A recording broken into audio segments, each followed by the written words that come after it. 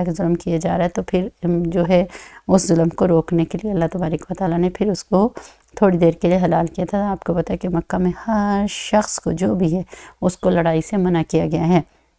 اور صرف نبی صلی اللہ علیہ وسلم کے لیے فتح مکہ کے دن یہ ممانعت اللہ تعالیٰ نے اٹھائی تھی، اور جو کوئی آپ صلی اللہ علیہ وسلم سے لڑے فرمایا تھا اس کو مارو، اللہ تبارک و تعالیٰ نے پھر اس کو اسی طریقے سے جو لڑائی جھگڑا اس کے اندر منع کر دیا، اور اس شہر کی قسم فرما دی کہ انسان کا کام ابتدا سے آخر تک انسان ہر وقت مشقتیں اٹھاتا ہے، تکلیفیں اٹھاتا ہے، رنج و غم میں مبتلا رہتا ہے، طرح طرح کی اس کو سختیاں آتی ہیں، کبھی بیماری آتی ہے اور کبھی صحت ہوتی ہے، کبھی رنج ہوتا ہے، کبھی فکر ہوتا ہے، اور پھر کبھی زندگی میں ایسے لمحات آتے ہیں کہ انسان بالکل پریشان ہو جاتا ہے۔ تو فرمایا کہ کوئی انسان یہ نہیں کہہ سکتے کہ دنیا میں اس کو کوئی غم نہیں، وہ انسان جھوٹا ہے، دنیا ہے ہی مسائلستان، غموں دکھوں اور پریشانیوں کا مجموعہ ہے، اور پھر جو ہے اس لیے فرمایا کہ اے بنی آدم جو ہے ہی مصیبتوں میں جکڑا ہوا، اس لیے بہتر یہ ہے دین کی خاطر جو مصیبتیں آ جائیں اسی مصیبتوں کو برداشت کرو، ورنہ مصیبت تو کرنی۔ آپ دیکھیں کوئی صبح سے اٹھ کے پیسہ کمانے کے لیے نکل جاتے ہیں، اس کے ہاتھ میں کیا ہوتا ہے؟ سامنے اینٹ گارا اور پتھر ہوتا ہے، جس کو وہ کوٹنا شروع کر دیتا ہے اور مشقت اٹھانا شروع کر دیتا ہے اور تکلیف اٹھا کے پیسے کما کے لاتا ہے، اور کسی کے آگے اللہ تعالیٰ اپنی کتاب قرآن مجید کو رکھ دیتے ہیں، نبی صلی اللہ علیہ وسلم کے فرمان کو رکھ دیتے ہیں، صبح سے شام تک اس کو پر محنت کرتا ہے، پڑھاتا ہے، مشقت اٹھاتا ہے، لوگوں کے تانے سنتا ہے، اور اللہ تبارک و تعالیٰ اس کے بدلے میں سے عزت اور اپنے غائبی خزانے سے اس کی مدد اور نصرت فرماتے ہیں اور اس کو جو ہے انعام عطا کر دیتے ہیں۔ تو فرمایا کہ بے شک انسان کیا ہے، اس کا کام ہی کیا ہے؟ مشقت کو اٹھانا۔ تو انسان یہ بھول جاتا ہے، وہ سوچتا ہے کہ کوئی مجھے روکنے والا نہیں، کوئی ایسی ہستی آئی نہیں جو اس پر قابو پا سکے، اور میں جتنی مرضی گناہ، غلطیاں، نافرمانیاں، حلال حرام جو مرضی کھاتا پیتا رہوں، کوئی مجھے پکڑنے والا آیا ہی نہیں۔ اب دیکھو ہماری ایک ایک بات جو ہمارے دلوں میں ہوتی ہے نا، لوگ کہتے ہیں پھر کیا فرق پڑتا ہے، کون میرا کیا کر لے گا؟ اللہ تعالیٰ فرماتے ہیں تم نے یہ سوچا ان لن یقدر علیہ احد، تیرے اوپر کوئی ایسا آیا ہی نہیں کہ جو تیرے اوپر پکڑ کر سکے، کسی کا زور نہیں چلتا۔ یعنی اس نے کیا کیا کہ یہ اللہ تعالیٰ اس وقت کی بات فرما رہے ہیں کہ شروع میں جب دین اسلام کی دعوت دی جا رہی تھی تو یہ مخالفین کیا کرتے تھے، نبی صلی اللہ علیہ وسلم کی یہ دعوت میں، دشمنی میں اور اسلام کی مخالفت میں اور جو ہے گناہ کے کاموں میں بہت زیادہ مال پیسہ خرچ کرتے تھے، اور اس کو بڑا ہنر سمجھتے تھے، بہت فخر سمجھتے تھے، اور بڑھا چڑھا کر اس کو بیان کرتے تھے کہ دیکھو میں نے اتنا مال ایسے اور ایسے اس کے لیے خرچ کر ڈالا۔ تو آج بھی لوگ جو ہے گناہ کے کاموں میں، بے حیائی کے کاموں میں دیکھیں مال بہت خرچ کرتے ہیں۔ آپ انسٹاگرام پہ دیکھ لیں، ٹک ٹاکر پہ دیکھ لیں، فیس بک پہ دیکھ لیں، بے حیائی کی خبریں زیادہ آتی ہیں اور خیر کی باتیں کم ہوتی ہیں۔ اگر یہ بے حیائی کی خبریں اور گناہ کو پروموٹ کرنے والی چیزیں ختم ہو جائیں تو خیر ہی خیر ہو جائے۔ جب لوگوں کو گناہ کی چیز ملے گی نہیں، میں اور آپ ہی پکڑ کے اس کو پروموٹ کرتے ہیں، دیکھ رہے ہوتے ہیں، ان کے ویور بن رہے ہوتے ہیں، سارا کچھ ہو رہتا ہے، اگر کوئی ان کو دیکھے کرے گا ہی نہیں تو پھر گناہ کا دروازہ بند ہو جائے گا۔ اس لیے جو ہے یہ سارا کا سارا فضولیت جو ہم لگاتے ہیں ایسی ہے کہ یعنی ہم گناہ اور معصیت والے کاموں کو پروموٹ کرنے کے لیے لگے ہوئے ہیں۔ جب بھی ہم اس کو دیکھتے ہیں بیٹھ کے اس کے اوپر گھنٹوں وقت لگاتے ہیں تو یعنی ہم نے ان تمام چیزوں میں برابری کا حصہ ڈالا۔ تو فرمایا کہ انسان یہ ہے جتنا مرضی مال تو خرچ کر لے، فرمایا کہ جس نیت سے تو مال خرچ کرے گا اللہ تعالیٰ دیکھ رہا ہے۔ اگر تو نیک نیتی سے خرچ کر رہا ہے تو وہ بھی دیکھ رہا ہے، اگر تو شیخی ماننے کے لیے، تکبر کرنے کے لیے بھی خرچ کر رہا ہے تو تجھے اس کا کچھ بھی فائدہ نہیں ہوگا۔ فرمایا کہ تجھے نظر نہیں آتی، تیری اپنی دو آنکھیں جس سے تو دیکھ رہا ہوتا ہے، تجھے خود نظر نہیں آ رہا کہ واقعی یہ میں مال صحیح جگہ پہ خرچ کر رہا ہوں یا نہیں کر رہا ہوں، کہ اللہ تعالیٰ نے تجھے بینائی نہیں دی، یعنی کہ بصیرت نہیں دی جس کی وجہ سے تو عقل سمجھ کر سکے۔ دو گھاٹیاں ہیں اور دونوں گھاٹیاں کیا ہے؟ ایک جنت کی ہے، ایک جہنم کی ہے، ایک حق کا ہے، ایک برائی کا ہے، ایک ہدایت کا ہے، ایک گمراہی کا ہے، ایک خیر کا، ایک شر کا ہے۔ اور تمہیں اب آنکھ پاؤں دل دماغ سارا کچھ دے دیا ہوا ہے، تمہیں اندر فیصلہ کرنے کی سمجھ بوجھ اور عقل سارا کچھ ہونا چاہیے اور اس کے مطابق فیصلہ کرو کہ کون سا راستہ ہے۔ ھذا صراط مستقیم، یہ رحمان کا راستہ ہے، وہ دوسرا کیا ہے؟ شیطان کا راستہ ہے۔ تو آپ دیکھ لو مقدر تمہارا اپنا کدھر جانا ہے۔ تو اس لیے یہ گھاٹی کے بارے میں فرمایا کہ